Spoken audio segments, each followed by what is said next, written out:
Bismillahirrahmanirrahim. Assalamualaikum. Welcome students. You are watching my YouTube channel. Bete, my name is Sania Mumtaz. Today I am here to teach you Chemistry Class 9 New Edition Chapter 1 और chapter का name है हमारे पास states of matter and phase changes.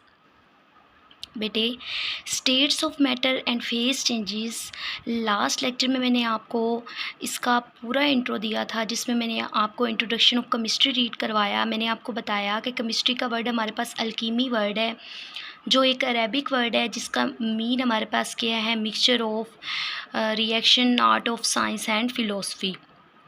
Then मैंने आपको chemistry की define करवाई और अभी हम केमिस्ट्री की ब्रांचेस स्टार्ट करने जा रहे हैं। ओके, आज का जो हमारा टॉपिक है वो है ब्रांचेस ऑफ केमिस्ट्री। बेटे, सबसे पहले जो हमारे पास कौन सी ब्रांच है वो है फिज़िकल केमिस्ट्री। सबसे पहले हमारे पास कौन सी ब्रांच है, फिज़िकल केमिस्ट्री। अब what is physical chemistry and physical chemistry? जब हम केमिस्ट्री के अंदर, जब केमिस्ट्री में हम फिज़िक्स को रीड करते हैं, क्योंकि हम केमिस्ट्री की बुक रीड कर रहे हैं ना, तो जब केमिस्ट्री में हम फिज़िक्स को रीड करेंगे, केमिस्ट्री के अंदर जब हम फिज़िक्स को रीड करेंगे, जब हम केमिस्ट्री में फ़िज़िक्स को रीड करेंगे, उस चीज़ को हम क्या बोलेंगे, फिज़िकल केमिस्ट्री। फिज़िकल केमिस्ट्री बेटे, हमें पता है फिज़िक्स में हम किस चीज़ को रीड करते हैं, matter, energy, space and time. जब हम मैटर वगैरह को, मैटर को जब हम केमिस्ट्री के अंदर रीड करते हैं, उस चीज़ को हम क्या बोल देते हैं, physical chemistry. It is a branch of, start जो होता है वो सारे डिफाइन का सेम होता है। It is a branch of science in which we study relationship between, किस चीज़ का रिलेशनशिप हम पढ़ेंगे, composition, physical properties of matter. हम कंपोजिशन पढ़ेंगे किसकी, फ़िज़िक्स की, जो जहाँ पे हमारे पास मैटर बनता है या मैटर की जो प्रॉपर्टीज़ होती हैं उसमें हम इसको क्या करेंगे, रीड करेंगे। फॉर एग्जांपल हमारे पास इलेक्ट्रोलाइसिस ऑफ वाटर, ये हमारे पास फिज़िक्स का टॉपिक है। जब हम इलेक्ट्रोलाइसिस ऑफ वाटर को केमिस्ट्री में पढ़ते हैं, उस चीज़ को हम क्या बोलेंगे, फिज़िकल केमिस्ट्री। ओके, नेक्स्ट हमारे पास क्या है, इनऑर्गेनिक केमिस्ट्री। इनऑर्गेनिक केमिस्ट्री हमारे पास बेटे, इनऑर्गेनिक केमिस्ट्री का मतलब क्या है कि इसमें नो कार्बन, दो चीज़ें हमारे पास आती हैं। एक हमारे पास इनऑर्गेनिक आती है, इनका मतलब हमारे पास क्या होता है, नो, मतलब इसमें हमारे पास नो प्रेजेंट, इसमें कार्बन हमारे पास नो कार्बन प्रेजेंट, यहाँ पे हमारे पास कार्बन प्रेजेंट नहीं होगा, उस चीज़ को हम क्या कहते हैं, इनऑर्गेनिक केमिस्ट्री कहते हैं। इसमें हम किसी भी एलिमेंट, एलिमेंट किसको बोलते हैं, छोटे से जुज़ या अज्जा को, जिसको आप केमिस्ट्री में रीड करते हैं। एलिमेंट या कंपाउंड की सिंथेसिस को देखेंगे। It is a branch of chemistry in which we read synthesis, composition, उसका बनना, एंड प्रॉपर्टीज़ ऑफ एलिमेंट्स, और वो जो एलिमेंट्स की प्रॉपर्टीज़ हैं जिसके पास कोई भी थोड़ी सी अमाउंट में भी हमारे पास कार्बन प्रेजेंट नहीं होगा, उसमें थोड़ी सी अमाउंट में भी कार्बन प्रेजेंट नहीं होगी, उस चीज़ को हम क्या बोलते हैं, इनऑर्गेनिक केमिस्ट्री। फॉर एग्जाम्पल, जहाँ पे हमारे पास कार्बन नहीं प्रेजेंट होगी, उस उधर हमारे पास क्या चीज़ बन जाएगी, रस्ट फॉर्मेशन। रस्ट किस चीज़ को कहते हैं उर्दू में, रस्ट जो हमारे पास लोहे या मेटल की चीज़ें होती हैं, उनको जंग लगने के अमल को हम क्या बोल रहे होते हैं, रस्ट फॉर्मेशन बोलते हैं। ओके, इनऑर्गेनिक केमिस्ट्री में जहाँ पे हमारे पास कार्बन प्रेजेंट नहीं होता, ऑर्गेनिक केमिस्ट्री में हमारे पास होगा, क्या चीज़ प्रेजेंट होगी ऑर्गेनिक केमिस्ट्री में, हमारे पास इसकी प्रेजेंस किस चीज़ की होगी, कार्बन की प्रेजेंस इसमें होगी। ऑर्गेनिक में कार्बन प्रेजेंट होगा, इनऑर्गेनिक में कार्बन प्रेजेंट नहीं होगा।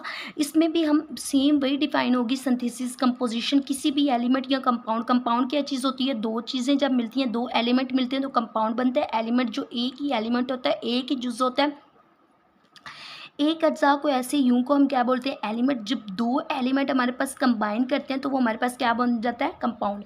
जब एलिमेंट या कंपाउंड की सिंथेसिस, उसकी कंपोजिशन, उसका बनना, उसकी कंपोजिशन एंड प्रॉपर्टीज़ को ऑफ कार्बन कंटेनिंग, इसमें हमारे पास क्या प्रेजेंट होगी, कार्बन कंटेनिंग एलिमेंट्स हमारे पास क्या कहेंगे, ऑर्गेनिक केमिस्ट्री।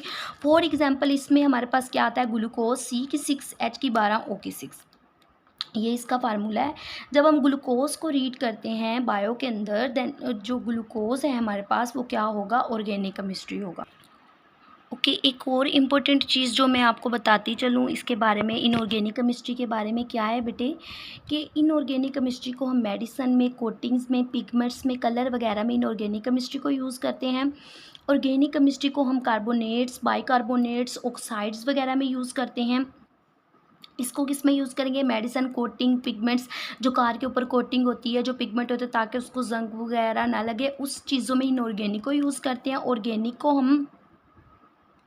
ऑर्गेनिक केमिस्ट्री को हम कार्बाइड्स, कार्बोनेट्स, ऑक्साइड्स, इन सारी चीज़ों को हम किस में यूज़ करते हैं, ऑर्गेनिक केमिस्ट्री में यूज़ करते हैं। ओके, नेक्स्ट हमारे पास क्या है, इन्वायरमेंटल केमिस्ट्री। अब बेटे इन्वायरमेंटल केमिस्ट्री क्या है हमारे पास, जब हम इन्वायरमेंट क्या होता है हमारे पास, क्या चीज़ होती है इन्वायरमेंट, हमारा माहौल। और माहौल में हमारे पास कौन कौन सी चीज़ें ऐड होती है, एयर, उसके साथ साथ वाटर, उसके साथ साथ एटमॉस्फेयर जो हमारा है, उसके साथ साथ हमारी अर्थ, जो नेचर की चीज़ें हैं जो गॉड ने बनाई हैं, वो वाली सारी चीज़ें। Environmental chemistry, components of environment के जो हमारे पास कंपोनेंट्स हैं, एयर है, वाटर है, ये सारी चीज़ें, अर्थ है, इन सारी चीज़ों के को जब हम केमिस्ट्री के अंदर रीड करते हैं, is a branch of science in which we study components of environment. इन कंपोनेंट्स का मीनिंग क्या होता है, पार्ट्स। और वो जो पार्ट्स हैं हमारे पास इन्वायरमेंट के, आपको पता है डिफरेंट पार्ट्स से मिलकर हमारा एक पूरा इन्वायरमेंट बना है, of environment and effect of human activities. और उसके ऊपर हम इंसानों का क्या इफ़ेक्ट है, हवा को हम ख़राब कर रहे हैं, हम उसे आलूदा कर रहे हैं इंडस्ट्रीज़ वगैरह चलाकर, अर्थ को भी हम ही कर रहे हैं, इंडस्ट्रीज़ का जो गंदा पानी है वो अर्थ में जाता है।